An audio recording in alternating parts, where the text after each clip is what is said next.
여러분 안녕하세요.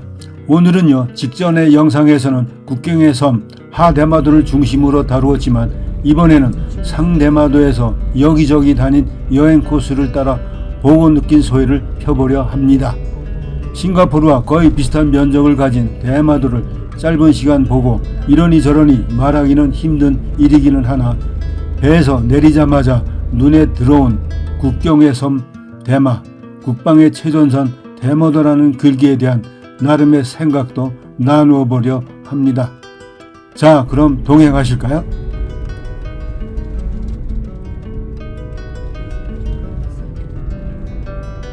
앞에 영상 국경의 섬 대마도 1에서 보여드린 것처럼 하대마도의 중심 도시 이즈하라를 떠나 상대마도의 여러 곳을 탐방하기 위해 히타카즈로 가는 국도 382번에 올라섭니다. 가는 도중 산 정상에 건설된 대마 공항을 둘러보고 오우나코시 운하위의 다리를 건너 상대마도로 바로 가려다가 운하와 다리 모습이 보고 싶어 급히 방향을 틀어 마을로 내려갑니다. 마을 입구부터 역사적인 사연이 있음을 느낍니다. 운하 마을은 본래 하나의 섬이었던 대마도의 동서를 연결하는 운하를 처음 만들어 대마도가 상하 대마도로 나누어진 곳임을 알려줍니다. 그런데 이 오우나코시 운하가 개통된 것이 약 400여 년 전인 1661년이라는 사실에 다소 놀랍니다. 이 운하가 만들어지기 전에는 이곳에서 배를 육지 언덕 위로 끌어올려 반대편 바다로 넘겨 동서 간의 인적 물적 이동을 쉽게 합니다. 그리고 1861년 러시아의 군함이 이 운하 마을에 상륙하여 6개월간 불법 점거한 소위 러시아 군함 대마도 점령 사건 당시 이에 항거하다 죽은 2명의 대마번 무사의 명복을 비는 비석 안내문을 읽어봅니다. 당시 러시아는 이것을 조차 요구하는 등의 극동에서의 근거지를 얻어 남의 항로를 확보하려는 의도였지만 영국 등의 개입으로 러시아 군함이 물러납니다. 이렇듯 대마도는 러일전쟁 당시 대마도 해전의 서막이 감지되는 듯한 느낌이 듭니다.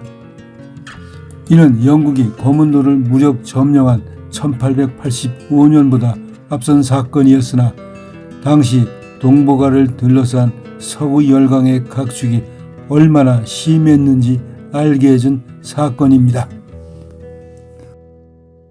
이렇게 365년 전에 만든 오우나코시 운하를 왕래하는 작은 어선들을 보고 이곳에서 2km 정도 떨어진 만제키 운하 위의 만제키 다리를 지납니다.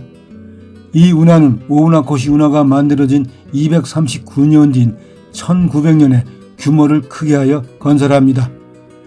이 운하는 러일전쟁 당시 지구 반바퀴를 돌아온 러시아 해군을 매복 공격하여 일본 해군에게 대승리를 안겨준 대마도 해전에 큰 역할을 하여 일본의 조선 지배의 속도를 높인 결정적인 역할을 했다 하면 익히 하는 사실입니다.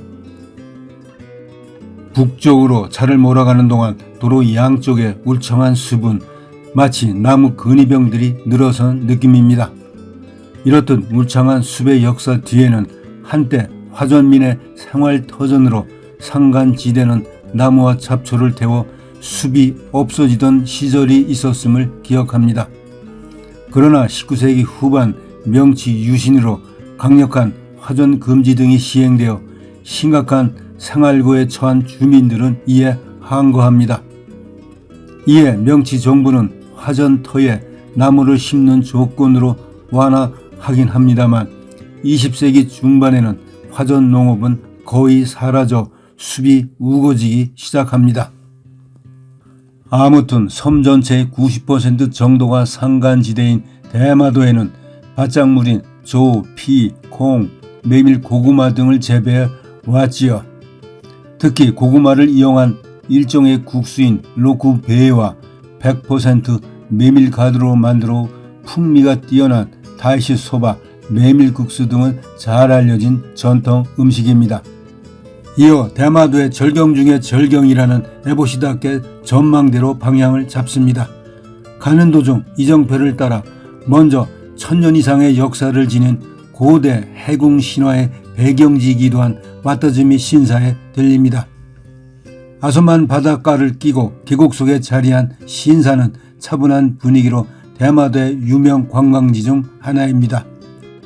특히 5개의 돌기둥인 석조 도리 중 2개는 바닷물에 잠겨 마치 용궁을 연상시키는 영적인 신사로 알려진 곳이기도 합니다.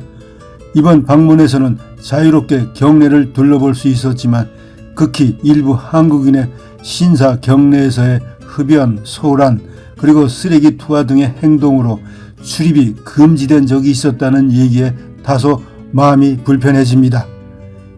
이유야 어디에 있든지 이는 좀 과한 행동이었다고 봅니다. 좀 참았다면 얼마나 좋았을까요?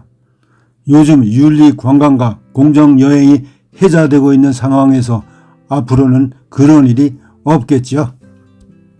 그리고 신사에서 가까운 신화의 마을 자연공원을 잠시 보며 지납니다.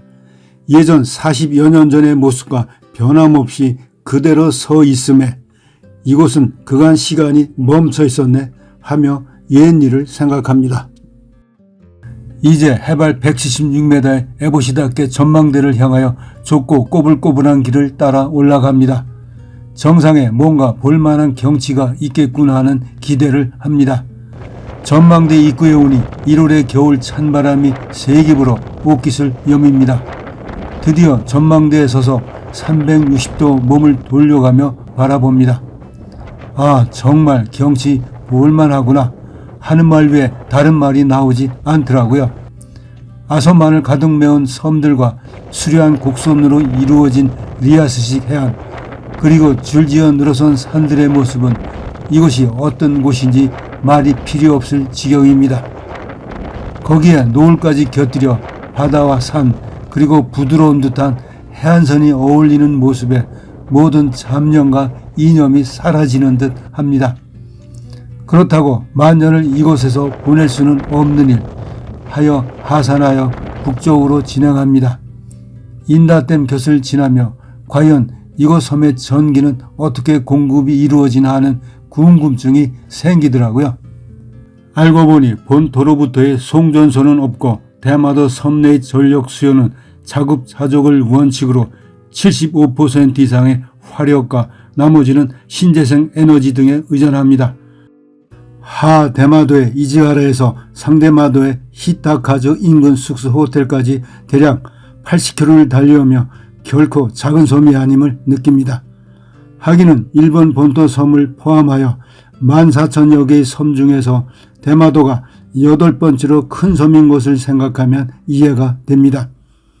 아무튼 중천에 뜬 둥근 달을 바라보며 호텔에서 마련해진 카레로 저녁을 맛있게 합니다. 이튿날 아침 일찍 방에서 내려다보는 푸른 겨울바다는 또 다른 감흥을 느낍니다. 그리고 이곳에서 빼놓을 수 없는 한국 전망대를 찾아갑니다. 도중에 보이는 어촌마을과 포구에 매인 출렁이는 어선들의 모습에 눈길을 줍니다.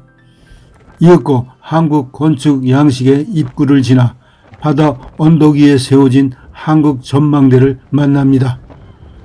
너무 일찍 왔는지 안으로 들어갈 수 없어 찬바람이 쌩쌩 부는 난간에 서서 바다 건너 부산 쪽을 바라봅니다. 바로 앞에는 일본 자유대의 흰색 둥근 레이더 돔이 눈에 들어옵니다. 마치 이 흰색의 레이더 돔은 대마도 가이드북에 소개하는 대마도 10대 매력 중의 하나로 국경의 섬, 일본을 지켜온 국방의 최전선을 강조하는 상징물처럼 보이더라고요. 이어 전망대에서 내려와 숙종 39년 1703년에 3대 대마도주의 죽음을 애도하고 5대 대마번주의 봉직 세습을 축하하기 위해 파견된 조선국 사절단 108명과 마중 나온 4명의 대마도 관리 등이 갑작스러운 폭풍으로 배가 난파하여 전원 순직합니다. 이들을 위한 유령비 앞에 서서 교류의 가치를 높인 이들의 뜻을 애도합니다. 이 명단은 대마도주 종가문고 사료 중에서 순직자의 명단이 발견되어 순직 300주년을 맞아 위령비를 세우게 되었다는 취지문도 음미해 봅니다. 그리고 전망대에 서서 육안으로 희미하게 보이는 부산을 보며 대마도는 우리와 늘 교류하던 섬임을 새삼 느낍니다. 아마 날씨에 따라 낮에도 어떨 때는 보다 선명하게 볼 수 있겠구나 하는 생각이 듭니다. 그리고 간밤에 이곳에 와서 야경을 직접 봤으면 하는 아쉬움은 컸지만 사진 속에 나오는 부산 야경으로 마음을 달래야 했습니다. 이제 전망대를 뒤로 하자니 이별이나 하는 듯 다소 섭섭한 마음이 앞섭니다. 그리고 호텔과 붙어있는 온천에서 바다를 보며 몸을 담궈보려 했지만 정처 연휴로 불발되고 맙니다. 하여 온천장 바로 아래에 대마도에서 톱클래스이자 일본 100대 해변으로 선정된 미우다 해변으로 발길을 옮깁니다. 해변 입구에는 정처 연휴임에도 학교에서 마시던 그 맛 추억의 병우유, 서울에서 온 토끼짱 등등의 한글로 쓰인 메뉴 안내판을 내건 이동식 카페가 한국인 관광객을 유혹합니다. 해변에 출렁이는 푸른 물결을 보며 모래사장 위를 오가며 낭만에 젖은 젊은 한국인들의 한가한 모습에 눈길을 줍니다. 이어 러일전쟁 해전 기념비가 있는 이끼 대마도 도노사키 국정공원으로 갑니다. 1904년 10월 러시아의 발트해를 떠난 러시아 발틱 함대는 6개월 이상의 항해 끝에 대한해협을 통과하여 대마도 인근에 도착합니다. 이때 1900년에 완공한 만재기 운하를 이용한 일본 함대의 기습을 받고 동해 쪽으로 패주하는 러시아 함대를 추격하는 등 러시아의 군함 37척 중 19척이 침몰되고 7척이 납포됩니다. 그리고 나머지는 필리핀이나 상해로 도주하고 단지 3척만이 블라디보스톡에 도착합니다. 전투 결과 러시아는 전사자만 약 5천여 명에 포로도 6천여 명이나 잡히는 일본의 대승리로 끝난 세계적으로 유명한 해전입니다. 이에 비해 일본 해군은 어뢰정 3척 침몰에 700여 명의 사상자가 났을 뿐입니다. 당시 러시아 함대 지휘관인 로제스토 벤스키 제독도 포로가 되어 일본 해군 도고 사령관의 문명을 받는 모습이 크게 조각되어 러일 우호의 평화 상징으로 그려진 모습은 찹찹함으로 다가옵니다. 이를 기념하는 러일 전쟁 해전 100주년을 기리는 언덕에 올라서니 바로 눈앞 바다에서 펼쳐진 격렬한 해전 상황이 물결 속에 그려지는 듯 망감이 출렁입니다. 이렇게 러일 해전을 테마로 하는 언덕을 뒤로하고 토노사키 공원 바다절벽 산책길 입구에 서 있는 러시아 병사가 상륙한 지점을 알리는 팻말 앞에도 잠시 섭니다. 당시 침몰한 배 보트를 타고 이곳에 상륙한 러시아 병사에게 잠자리와 음식을 대접했다고 하지요. 아무튼 러군 병사 상륙 지점을 알리는 팻말을 지나 동백나무 등으로 숲길을 이룬 해안 산책로 약 2km를 걸으며 보이는 해안 절벽과 출렁이는 푸른 바다가 어울리는 절경은 그야말로 세상사의 모든 일을 잊게 해주며 무아지경에 빠져들게 합니다.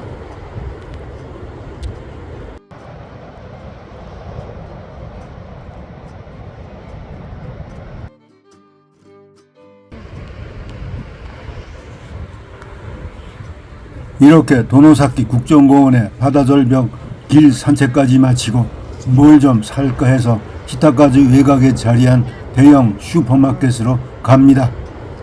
많은 손님으로 북적거림은 우리와 다르지 않았습니다.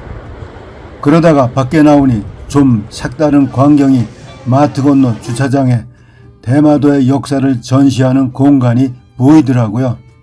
하여 갔더니 에도시대 대마도 농작물에 대한 짐승 피해가 컸던 바 특히 8만여 마리의 멧돼지를 퇴치한 스야마 도주안을 대마 성인으로 주항하는 동상과 부산 영도구와 상대마도의 친선을 위한 이곳에서 부산 영도까지 49.5km를 8시간 30분 동안 노젓는 배로 건너간 용감한 사람들이 탔던 배가 사진과 함께 전시되어 흥미롭게 돌려봅니다. 이제 2박 3일의 대마도 여정을 마치고 귀국선에 승선할 시간이 다 되어 갑니다. 히타카즈와 이즈하라 국제여객 터미널 그리고 대마공항은 물론 사람들이 모인 곳에는 국경의 섬 대마도라는 용어가 지자체의 공식 슬로건처럼 사용되고 있음을 봅니다.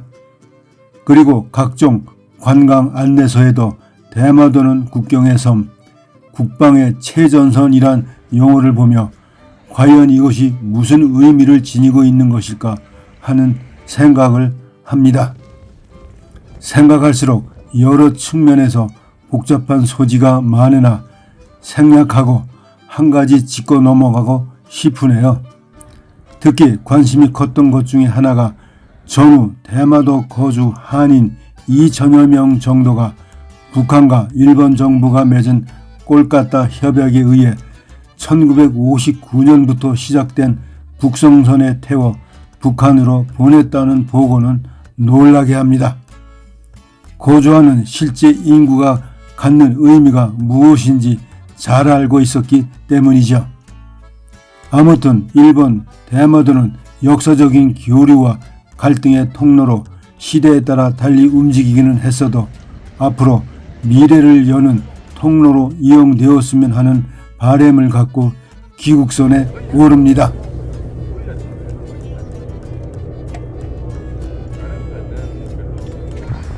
여러분 잘 보셨나요? 여기는요 한국 부산이 잘 보이는 대마도 북쪽 한국 전망대입니다. 이 전망대에 서서 바다를 바라보면 앞으로 한일 양국 간의 관계가 원만히 이루어지기를 소망해 봅니다. 자, 그러면 또 뵙기라고 여러분의 건승을 기원합니다.